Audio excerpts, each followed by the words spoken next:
Buenas a todos. Hoy tengo el auténtico placer de tener aquí a César Vidal, doctor en Historia, en Filosofía, en Teología. Tiene además la carrera de Derecho, escritor muy prolífico. Además, esto lo he descubierto ahora. Hablas un montón de idiomas, también haces de traductor. ¿Qué no haces, César?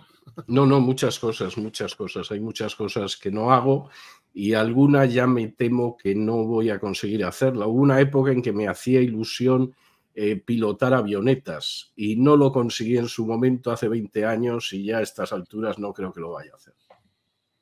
Bueno, pues un placer tenerte aquí.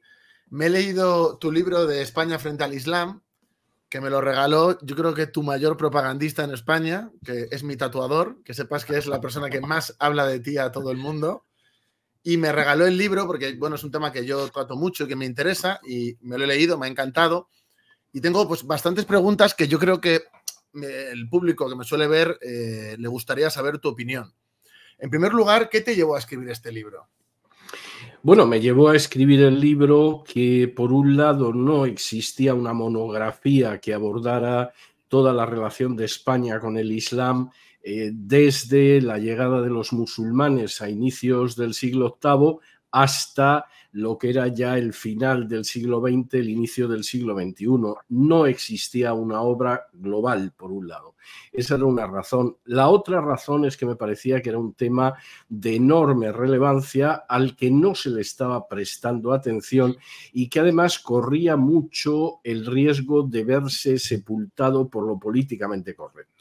Es decir, por esa idea de que en última instancia hubo una convivencia maravillosa de las tres religiones durante la Edad Media, era un mundo idílico, etcétera, y todo eso se acabó, lo cual, dicho sea de paso, es totalmente falso. Como decía Sánchez Albornoz, bueno, tenían momentos en que convivían, pero generalmente era el respiro para lanzarse otra vez el uno contra el otro.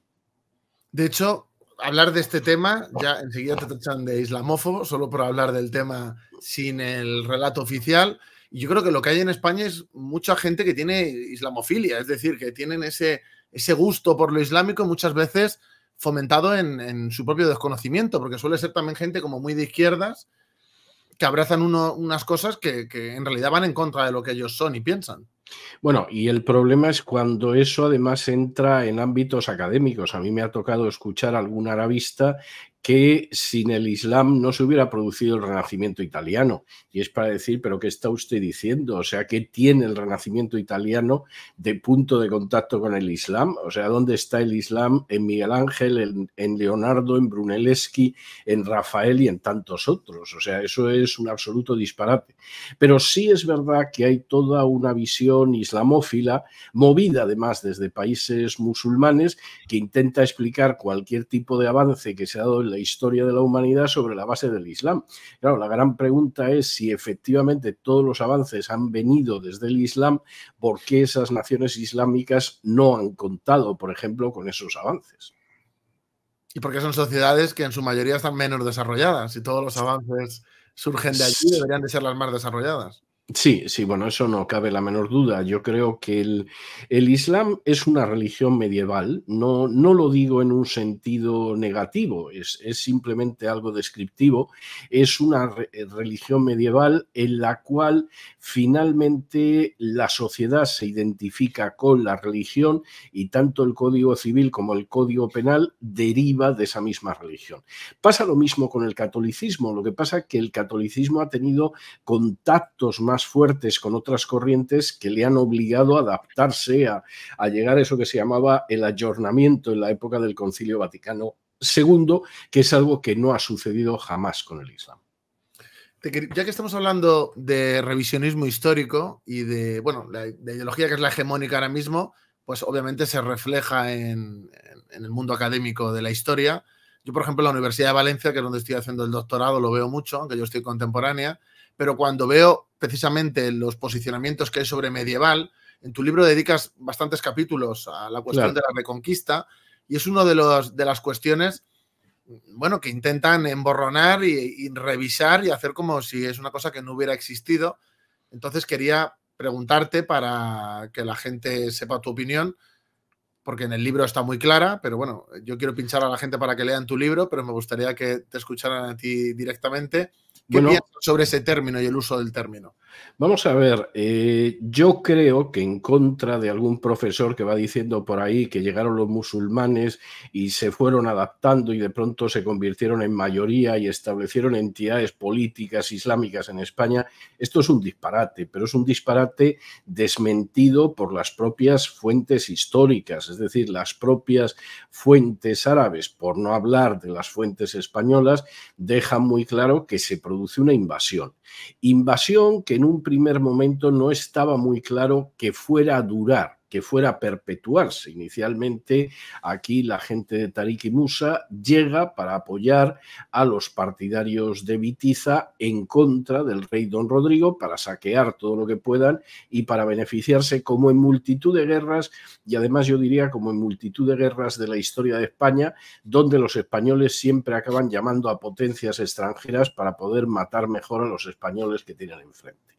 En medio de esa situación, en un momento determinado, los musulmanes que han llegado llegan a la conclusión de que merece la pena quedarse en España. Es decir, esto se ha debilitado, esto se ha venido abajo, nos podemos quedar aquí.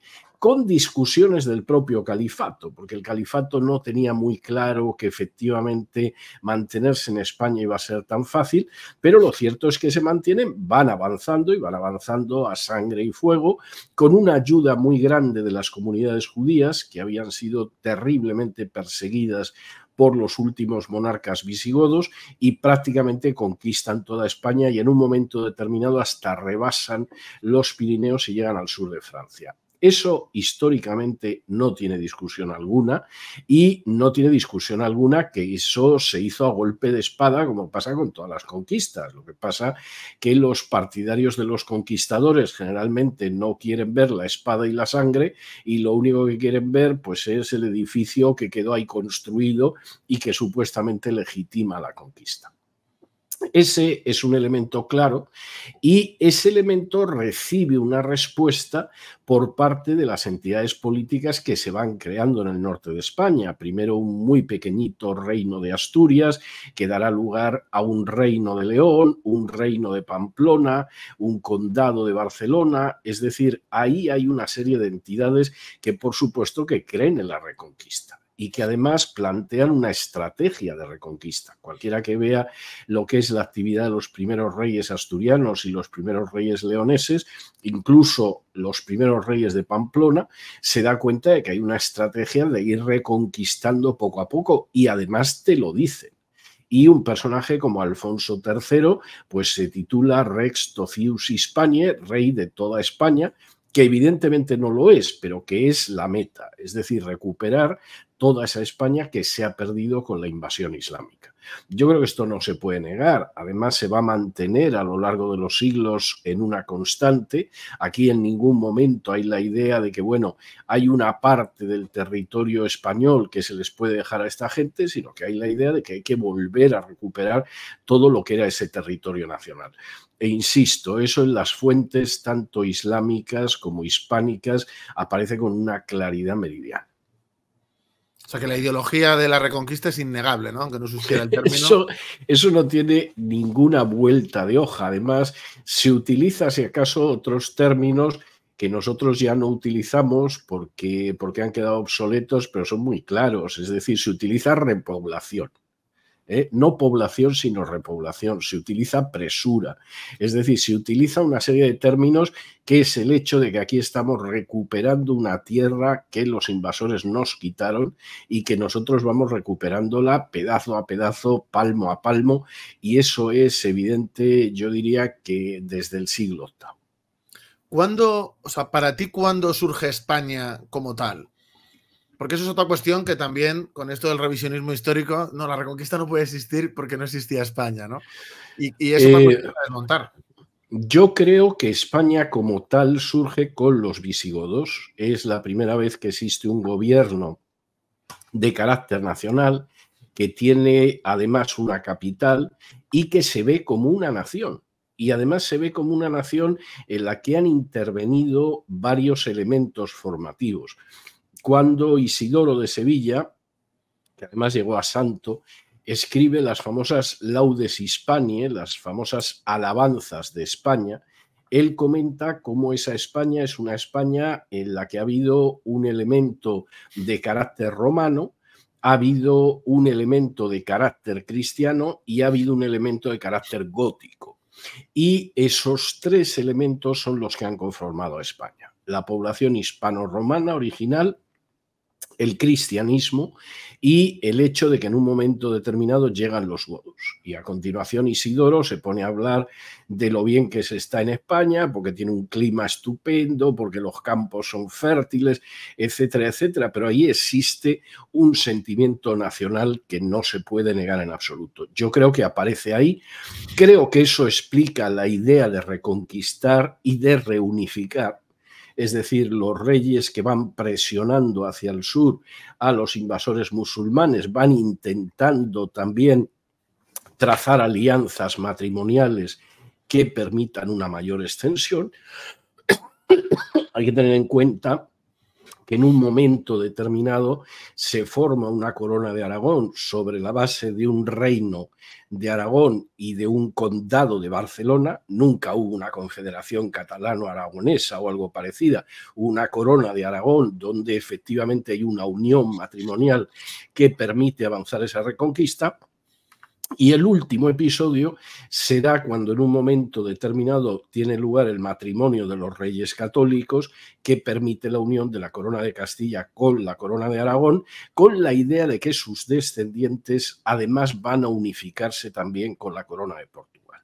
Es decir, esto es algo muy claro, no solo en el sentido de que se va empujando a los musulmanes hacia el sur, sino que también entre nosotros nos vamos uniendo para que finalmente exista una entidad que permita recuperar aquella unidad que existía en la época de los visigodos.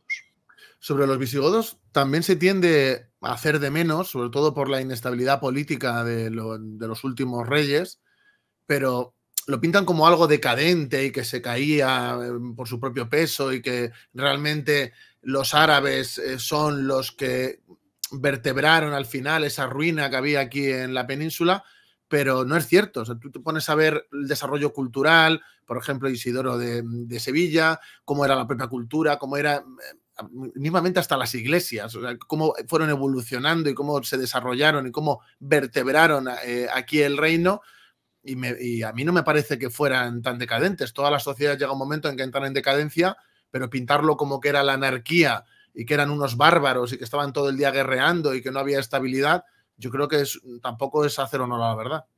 Bueno, vamos a ver, los visigodos no lo tenían fácil porque en el plazo de una generación tenían que pasar de ser un pueblo nómada y bárbaro a convertirse en un pueblo que articula todo un estado. Y ese desafío que tienen los visigodos en España lo van a tener los lombardos en Italia, lo van a tener los francos en Francia, es decir, eso lo van a tener distintos pueblos bárbaros. Posiblemente, junto con los francos de Francia, los que mejor llegaron a adaptarse en ese sentido fueron los visigodos españoles. Pero claro, los visigodos españoles tenían algunos problemas muy serios que derivaban de su propia estructura. Es decir, un pueblo que es nómada, que es guerrero, que se va desplazando, puede tener un rey electivo. Incluso parece que lo lógico es que el rey sea electivo porque efectivamente estamos continuamente con la mano en el pomo de la espada y el rey electivo parece que tiene una mayor legitimidad. Pero claro, cuando desaparece esa vida nómada y guerrera y lo que se intenta es crear un Estado, pues las monarquías electivas siempre han sido muy inestables. Estoy pensando en Polonia, estoy pensando en el Estado Vaticano. Es decir, generalmente de Polonia no se entera nadie porque no saben que era una monarquía electiva, pero era tremendamente inestable, y el Estado Vaticano pues tiene una historia llena de envenenamientos, golpes de Estado, antipapas, etcétera, porque efectivamente un rey electivo es algo muy problemático. Dicho esto, no cabe la menor duda de que los visigodos consiguen unificar la nación. crean un sentido de nación y también cometen graves errores. Por ejemplo, el hecho de pretender que aquellos que son disidentes religiosos no tengan ningún lugar dentro de España, lo cual va a desarrollar toda una legislación antisemita durísima, que explica pues, por qué los judíos, cuando ven aparecer a los árabes, de hecho muchos de los que aparecen con ellos son judíos del norte de África, los sefardíes, en contra de lo que puede pensar la gente. Ahora sabemos que fundamentalmente eran gente del norte de África que se había convertido al judaísmo. Bueno, pues cuando ven aparecer a sus correligionarios y además una religión que es más tolerante, contribuyen a que puedan ir avanzando por España. Pero yo creo que los visigodos, para ser un ejemplo de esos primeros reinos bárbaros, hombre, es uno de los que salió mejor, aunque aceptemos que el hecho de la monarquía electiva fue un factor muy disolvente. Bueno, hay una tesis de Claudio Sánchez Albornoz, ya que lo has citado antes. A mí es un autor que me cambió mi forma de ver y entender muchos de estos procesos históricos, que habla de que España, lo que es la nación española, lo que es España en la historia, que se construyó en pugna contra el Islam, y si bien siempre hay intercambios entre los pueblos, que la identidad de lo que es lo español se construyó precisamente en pugna con, que luego te haré preguntas sobre ese mito, ¿no? de las tres culturas que viven sin ningún problema, pero quería preguntarte por esa tesis de Claudio Sánchez Albornoz y si la compartías, de que España se ha construido nacionalmente en pugna. Sí, yo creo que eso es cierto. Vamos a ver, Claudio Sánchez Albornoz tenía una gran ventaja y es que conocía muy bien las fuentes históricas. Seguramente en todo el siglo XX no tuvimos un historiador como Claudio Sánchez Albornoz, que era republicano, que quedó horrorizado por muchas de las cosas que sucedieron durante la Segunda República, pero que no quiso regresar del exilio hasta después de la muerte de Franco y para darse un paseíto por España y regresar a Argentina e irse a morir, ¿no?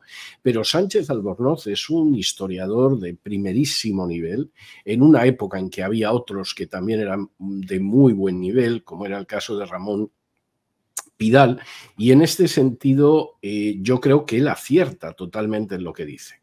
Hay una controversia histórica entre Sánchez Albornoz y Américo Castro, en la que Américo Castro insiste en el hecho de las castas que hay en España y que incluyen también a esos judíos, a esos musulmanes, a esos que se han convertido porque era la manera de sobrevivir, etcétera. Yo creo que Castro también tiene su parte de razón. Yo no creo que necesariamente haya que contraponer a Albornoz con Castro, pero creo que en términos generales el desarrollo histórico que relata Sánchez Albornoz es totalmente correcto, aunque haya que admitir que en términos culturales mucho de lo que señalaba Américo Castro también es verdad. De hecho, tú en tu libro hablas de que, bueno, el proceso de reconquista, me impactó por el término, ¿no? Por quién lo usa ahora y para designar el qué. Pero tú lo señalas como una lucha de liberación nacional directamente. Es una lucha de liberación nacional, es decir, la manera en que esta gente lo vivió es como una lucha de liberación nacional y además la gente que intervenía, a veces pasando la frontera hacia un lado o hacia otro, lo vivía como una lucha de liberación nacional, es decir, esos mozárabes que se habían quedado en territorio musulmán y que en un momento determinado huían hacia Asturias, huían hacia León, pues evidentemente esperaban que la lucha de liberación nacional les acabara dando la razón, porque habían tenido que abandonar una parte de su tierra que estaba ocupada por el invasor.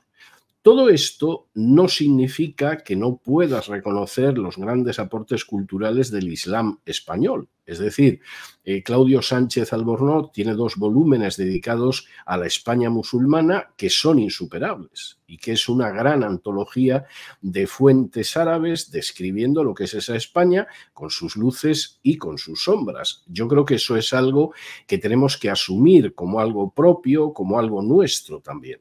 Pero no se puede negar que hay una lucha de liberación nacional, que por supuesto son conscientes de que están llevando a cabo esa lucha de liberación nacional y que cada vez que se producen nuevas invasiones islámicas procedentes del norte de África, los almohades, los almorávides, los benimerines, eso se ve como una lucha de liberación nacional. Es decir, esta gente viene otra vez a por nosotros y tenemos que derrotarlos o aquí vamos a retroceder dentro de este tablero de juego. Sobre el mito de la convivencia de las tres culturas, también la hay en la historiografía, pero la gente de a pie lamentablemente no suele leer mucha historia y lo que nos encontramos es con gente, sobre todo con políticos, que no tienen mucha formación académica o por lo menos mucha formación en historia, que idealizan al Andalus como si fuera un paraíso, como si no hubiera habido ningún problema. De hecho, lo reivindican incluso ahora desde la izquierda, desde ciertos grupos como Adelante Andalucía, como si ellos fueran realmente herederos del Emirato, del Califato, cuando ellos no tienen nada que ver, porque allí hubo una repoblación y ellos son herederos de la gente que fue bajando del norte. Sí, Bajo ningún concepto son herederos de los Omeya o de otros grupos. Por lo tanto, ¿qué piensas de esta dinámica política que me parece ridícula y de el propio hecho en sí de esa supuesta convivencia perfecta cuando a los cristianos, muchos caían mártires incluso por blasfemar y los mataban por el hecho de decir algo sobre el profeta o molestar más de lo que debieran? De hecho, muchos mozárabes emigran al norte precisamente huyendo de todo esto y por eso hay un reforzamiento poblacional también en el norte. Bueno, vamos a ver, los escasos periodos donde hubo convivencia y convivencia pacífica, siempre fue una convivencia subordinada. Es decir, en algunos momentos en que efectivamente el Islam permitía que hubiera judíos y cristianos que estaban en su tierra de dominio, pues se les aplicaba lo que dice el Corán, es decir, pagan un impuesto especial, tanto judíos como cristianos, para que se les tolere tener su religión, para que se les toleren sus prácticas religiosas, para que se les tolere que tengan incluso jueces de su propia religión, con limitaciones grandes. Por ejemplo, los cristianos no pueden tener campanas en las iglesias para llamar al culto, porque es algo que deja ver que existe todavía una vivencia del cristianismo. Entonces, en los mejores momentos fue una sumisión con un cierto grado de tolerancia. Pasó lo mismo al norte, es decir, incluso en épocas especialmente ilustradas, por decirlo de alguna manera, como sería el caso de Fernando III el Santo, que además se definía como rey de las tres religiones, pues todos sabemos que al final la religión importante era la católica y los musulmanes y los judíos eran tolerados, a veces con una cierta tolerancia, pero evidentemente no estaban en un pie de igualdad. De manera que esa supuesta convivencia de las tres culturas se acerca mucho más al mito que la realidad. Sánchez Albornoz comentaba en un escrito breve, y tenía razón, que esos periodos de cierta tolerancia, de cierta convivencia, eran como el descanso antes de lanzarse los unos contra los otros. Y yo coincido con eso. Es decir, hay momentos en que, como consecuencia de lo que ha sido un periodo bélico que deja exhaustos a unos y a otros, de pronto hay unos años en los que, bueno, no vamos a perseguir a la gente, la toleramos, no le concedemos un pie de igualdad, pero bueno, los toleramos hasta cierto punto, pero eso es un paréntesis antes de lanzarse los unos contra los otros. Cualquiera que estudie el Califato de Córdoba, pues sabe que en un momento determinado, como consecuencia de alguna gravísima derrota, Abderramán III entró en un periodo de paz, fundamentalmente porque él estaba exhausto y los reyes del norte estaban exhaustos. Pero claro, eso duró lo que duró el recuperarse, porque inmediatamente llegó Almanzor y lo que vino fue un intento de recuperar toda la tierra reconquistada por los reinos del norte.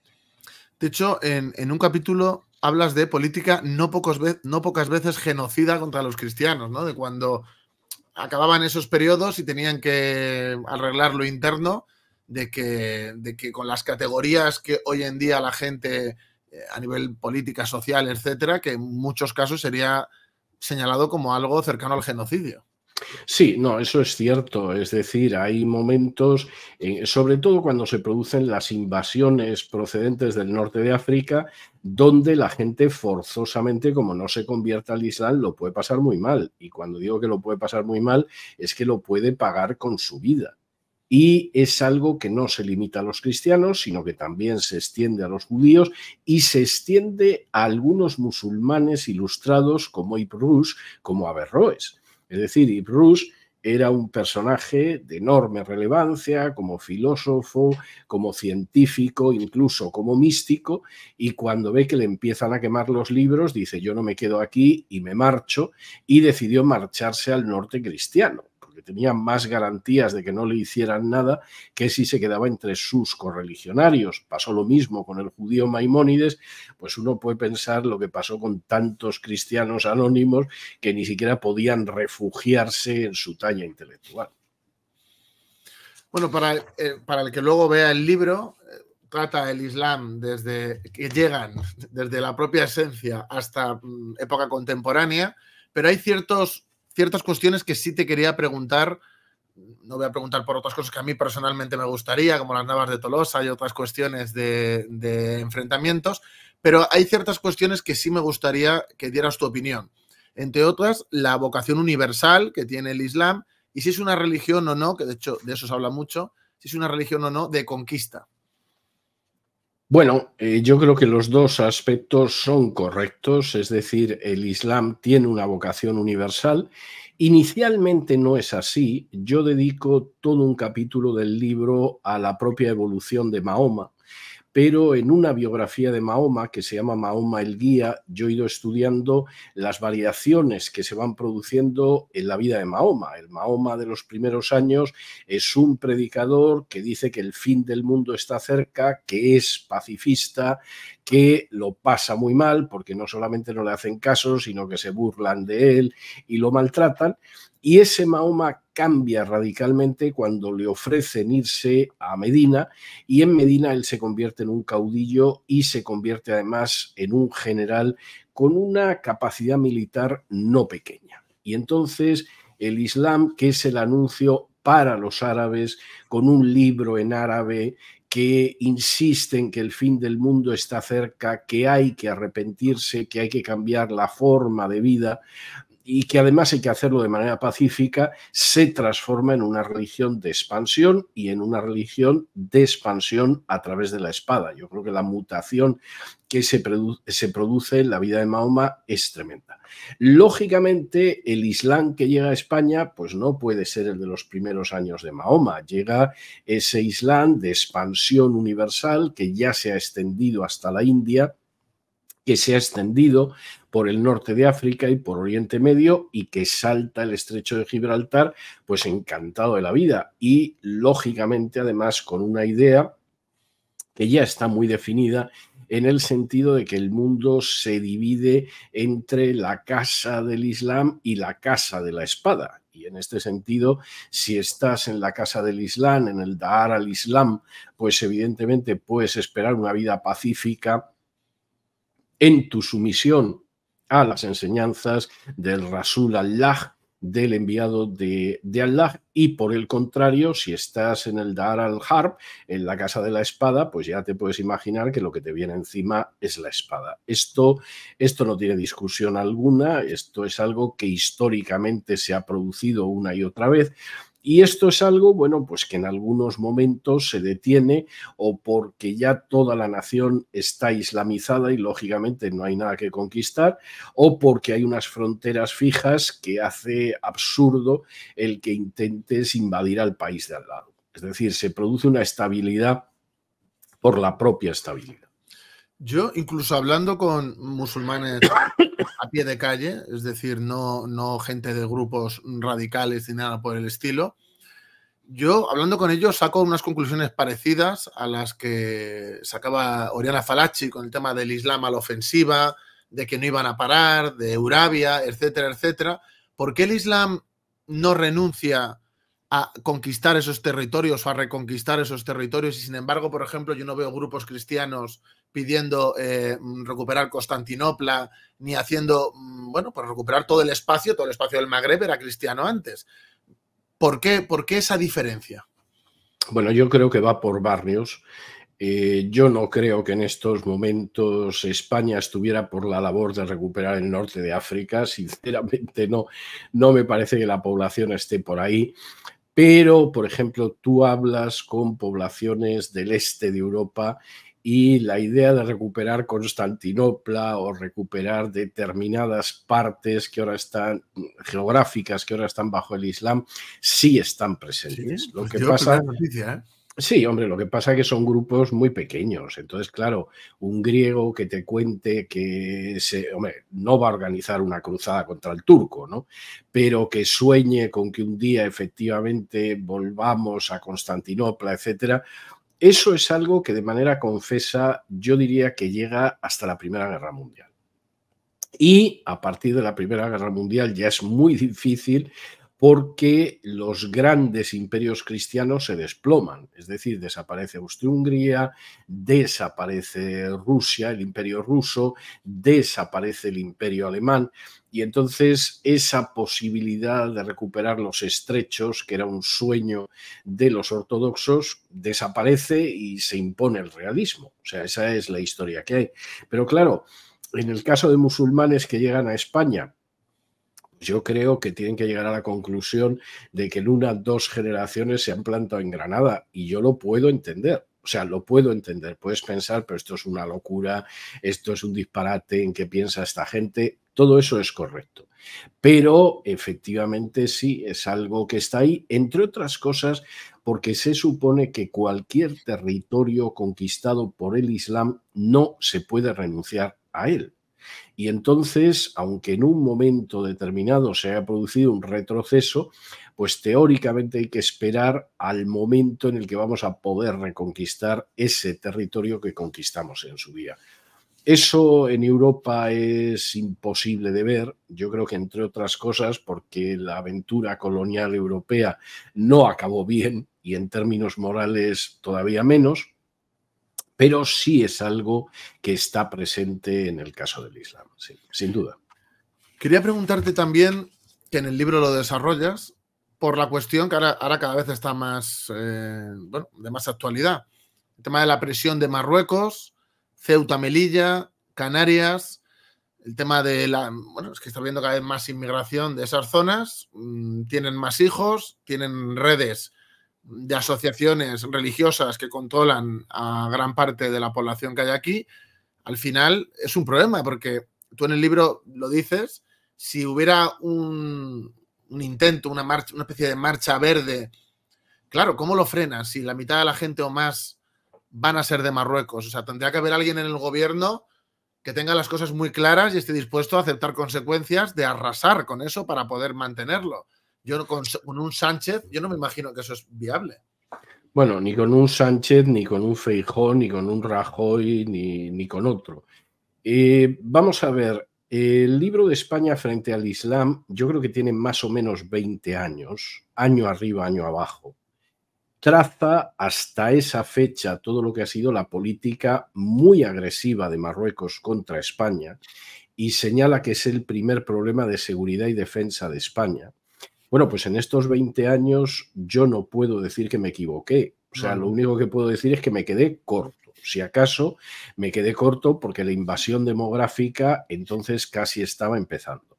Pero cualquiera que haga una historia de Marruecos sabe que Marruecos ha seguido una política agresiva contra España. Tuvimos una guerra de Ifni, tuvimos después la Marcha Verde, que sale adelante porque en contra del derecho internacional Estados Unidos respalda a Marruecos, que le parece un aliado mucho más fiable que España, hemos tenido problemas en Ceuta, en Melilla, en Canarias y, por supuesto, ahora mismo Marruecos no solo se está rearmando de una manera muy inquietante, porque que me cuente a mí alguien contra quién se rearma Marruecos, sino que además está invadiendo el territorio. Y en el momento en el que, por ejemplo, en Ceuta o en Melilla la mitad de la población sea marroquí, podemos dar por perdidas Ceuta y Melilla, porque te van a organizar un referéndum de autodeterminación y la mayoría va a votar que regresa a Marruecos.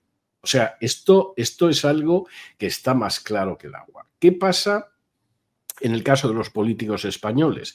Bueno, yo creo que hay una mezcla de corrupción, de pensar que vamos a aguantar la situación y los que vengan detrás que arreen, y de una ausencia absoluta de interés por los intereses nacionales. Es decir, yo describo, por ejemplo, en el caso de la Marcha Verde, cómo la persona del gobierno español que envían a Marruecos a discutir con Hassan II qué se va a hacer con el Sáhara. No vinieron los marroquíes a Madrid, ¿no? Encima los españoles fueron a Marruecos. Bueno, pues el representante español era el que se encargaba de llevar las inversiones de Hassan II en España.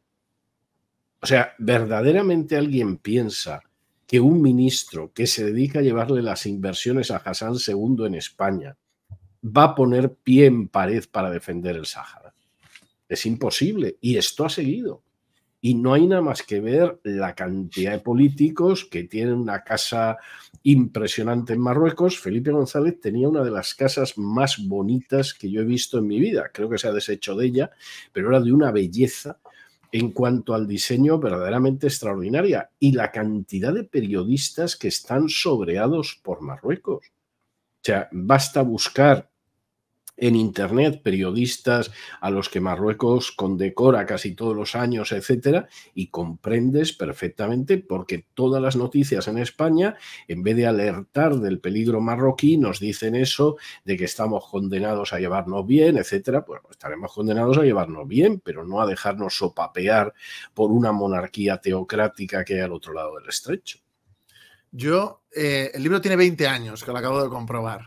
Salvo lo que dices de la invasión demográfica, que ha ido a más y que obviamente sí, las soluciones que das aquí ya se quedan cortas, de que hay gente que tiene que remigrar, de que no hay otra opción. Sí. Pero yo he visto ahí en eso y en otra cuestión que en realidad es como si tuviera la bola de cristal, porque acertaste, porque lo dejas esbozado, que es el tema de los atentados. Estás desarrollando cómo era el tema del terrorismo izquierdista, Brigadas Rojas, ETA aquí, etcétera. Y en un futuro posiblemente torne en terrorismo de tipo islamista. Y mira si... No, ha sido así, pero además, para terminar de arreglar, buena parte del terrorismo islámico además está teledirigido por potencias. Y en un momento determinado te crean un atentado terrorista y te tuercen el brazo a la espalda. O sea, eso no tiene la menor discusión, ¿no? Entonces, claro, es el libro, a pesar de tener 2 décadas, sin embargo, hay cosas que se veían venir e insisto, claro, como se escribió hace 2 décadas, se quedó corto. El análisis de las Navas de Tolosa, pues no hay nada que tocar, pero lo que era presente y futuro se ha quedado corto, pero se veía venir.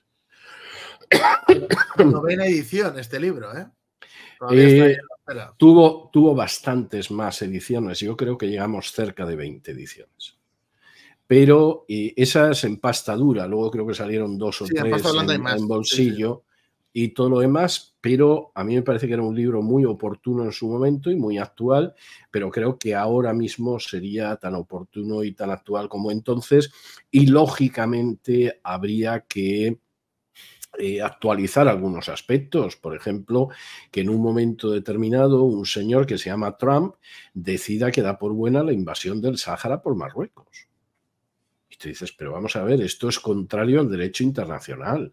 Esta gente ha estado perpetrando un genocidio contra los saharauis desde hace años. No tienen el menor derecho a estar ahí. Hay una sentencia del Tribunal de la Haya diciendo que Marruecos no tiene ningún derecho al territorio del Sáhara. Y entonces aparece usted y dice que os quedéis con el Sáhara. O sea, esto es absolutamente inaceptable. En mi opinión, César, yo me lo acabo de terminar de leer ahora. si lo hubieras escrito ahora, te puedo asegurar que sería igual de útil. O sea, a mí me ha parecido un libro fantástico y recomiendo a la gente que si puede lo adquiera y lo lea. Quería preguntarte un par de cosas más y ya te dejo en paz.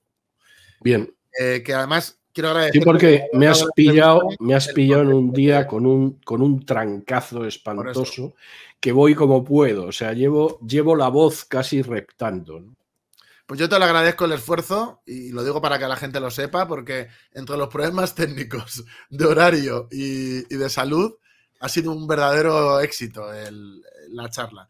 Quería preguntarte también, porque lo esbozas aquí, el tema de que, claro, los votantes musulmanes, los partidos que tenemos aquí, claro, venden a su madre con tal de seguir en el poder. Y lo hemos visto sobre todo con los partidos socialistas. Tanto aquí como los laboristas en Inglaterra, en Francia, bueno, Mélenchon y el Partido Socialista exactamente igual, hasta el punto de que han pervertido sus principios con tal de satisfacer a esta gente para que en vez de montar, como Houellebecq dice en su misión, su propio partido, no les hace falta porque se meten dentro de estos partidos, cambian a estos partidos, y estos partidos permiten cosas que, por ejemplo, la izquierda en España, la lucha contra el oscurantismo religioso, siempre la lucha contra las imposiciones religiosas, y ahora los que están fomentando imposiciones religiosas foráneas son ellos. Y aquí en el libro lo desarrollas, pero con el tiempo, o sea, te ha dado más la razón aún. Sí, eso es un disparate, que Mélenchon salga diciendo que el árabe va a ser lengua oficial en Francia. Es decir, una Francia que siempre ha sido jacobina, que siempre tuvo varias lenguas y que tenía muy claro que la lengua era el francés. Es decir, si usted hablaba vascuence o catalán o corso o normando, etcétera, muy bien, lo habla usted en casa y si quiere, privadamente va usted a una escuela de este tipo, pero aquí la lengua es el francés. Bueno, esa que es una de las grandes conquistas de la Revolución Francesa, que de pronto te salga uno diciendo y el árabe va a ser lengua cooficial, tú dices, nos hemos vuelto locos. O sea, yo me imagino a Marx en su tumba, retorciéndose, si oyera esto, y el esqueleto le debe estar bailando la conga, porque es que es algo absolutamente espantoso. O sea, no hay cosas más lejanas del espíritu del socialismo, del marxismo, que la política que están siguiendo estos partidos de izquierdas. O sea, no tiene nada que ver ni con el socialismo, ni con el marxismo, ni con cosa que se le parezca, ¿no? Y a mí me parece tremendamente peligroso. Es el caso de los demócratas también en Estados Unidos, ¿eh? Y, por cierto, les puede costar un disgusto en las próximas elecciones presidenciales, porque el voto árabe y el voto musulmán ha ido siempre al Partido Demócrata, pero con lo que hay ahora en Gaza y con Biden armando hasta los dientes a Israel, pues va a perder el voto de esta gente. Y hay algún estado, como es el caso de Michigan, que tiene muchas posibilidades de perderlo totalmente, ¿no? Entonces, claro, al final, pues acabas pagando tus pecados, ¿no? Esta es una política absurda que es contraria a las raíces de estos movimientos y esto al final pues lo van a pagar muy caro. Y por último, la última pregunta, es un tema que a mí me sorprende porque de divulgadores yo creo que soy el único en España que habla de ellos, cosa que yo no entiendo. El tema de las persecuciones religiosas a los cristianos en muchos países. En este caso, sí. Yo, por ejemplo, estoy trabajando últimamente con lo que está pasando en Nigeria, que de hecho me quiero traer al canal a un sacerdote, porque parece que en Ucrania hay que matar misiles y hay que luchar por la democracia, pero hay que luchar contra la discriminación aquí en España, incluso con la discriminación inexistente, pero cuando están matando a gente por el hecho de ser cristiana, parece que a la gente no, o sea, es una causa que la izquierda actual, la nueva izquierda, pues parece que eso no, si fueran musulmanes a lo mejor saldríamos en la televisión, pero como son cristianos, pues parece que da igual. Y tampoco la derecha, Roberto, porque, vamos a ver, en estos momentos la religión más perseguida en todo el mundo, a enorme distancia de cualquier otra, es el cristianismo. Se calcula que hay más de 250 millones de cristianos perseguidos en el mundo. Y cuando se habla de persecución, Eso, que tienen una discriminación que no les permite tener ciertos empleos o que van directamente a prisión o que pueden ser incluso ejecutados. Hablamos de 250 millones en todo el mundo, es una cifra pavorosa.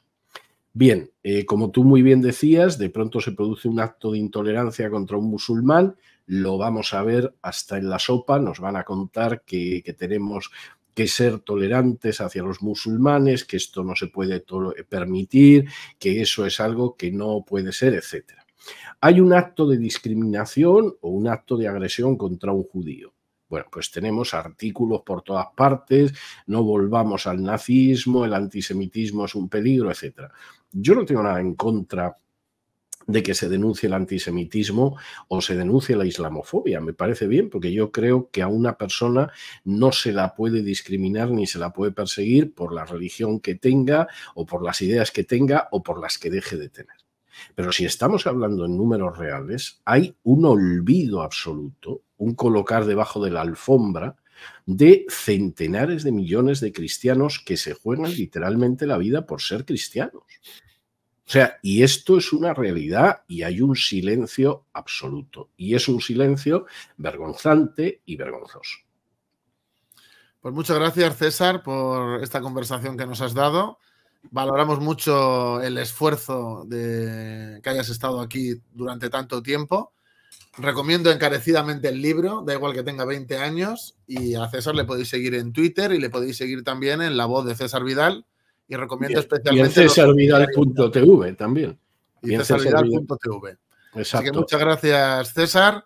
Y espero ha sido un placer, Roberto. Siento que con el resfriado que tengo la voz me daba de sí lo que me daba de sí y tenía que hacer esfuerzos incluso para que sonara coherente lo que decía, porque bueno, es nariz, garganta y todo, pero ha sido un placer estar contigo y además abordar estos temas que a mí me parece que has escogido de una manera muy adecuada, pues son temas realmente importantes, lo quieran ver así o no lo quieran ver así, muchísimas personas.